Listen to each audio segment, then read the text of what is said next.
Hey everybody, welcome to this week's edition of Book Chat. If you haven't subscribed yet, please make sure you subscribe so you don't miss any of the great books that we are having a look at on this channel. So last week we talked about a woman from Kenya. We talked about Wangari Maathai and her passion for trees and for advocacy for her country. And so we're going to actually stay in Africa this week, and we're going to move over to Sudan, which is another African country, because when I was talking about last week's book, I thought, I really want to share a book that I read with my class. So this year, one of the books that my class and I were able to read together was A Long Walk to Water. And it is a fantastic book that I cannot recommend enough. It has two parallel stories running in it. So there's the fictional story of a girl named Naya, and there is the real life story of a boy named Salva, and they are running several years apart. They go back and forth, but it is quite easy to follow along.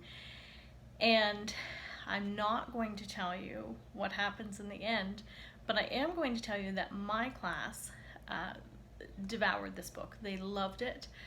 It led to some great learning about Sudanese culture, and we learned about some Sudanese food and geography and just some of the political issues that they have in that country. But also, and I waited until we were done the book to let my class know that Salva Dutt, the main character, is actually a real person. So this is sort of his memoir, and it's a great story. So then we found some YouTube videos of Salva talking about this project in this book, and it's a wonderful story. It's a story of perseverance, and I think at this point in our history as humanity, we really need to look at persevering, and we need to maybe look at working together. And I think this story captures that in such a fantastic way. Salva faces unbelievable hardships in this book, and he never gives up. That never really is on the table for him. Even when he maybe doesn't know what he's going to do or what's going to happen next, giving up isn't an option. And I really love that message to this story. And then his ability to actually help people after all that he's been through himself. So he doesn't sit around at the end and feel sorry for himself. He actually goes on and goes back and helps people himself, which I think is a fantastic way to be able to live your life. So I wanted to give you a chance to have a look at this book, A Long Walk to Water. It's a quick read.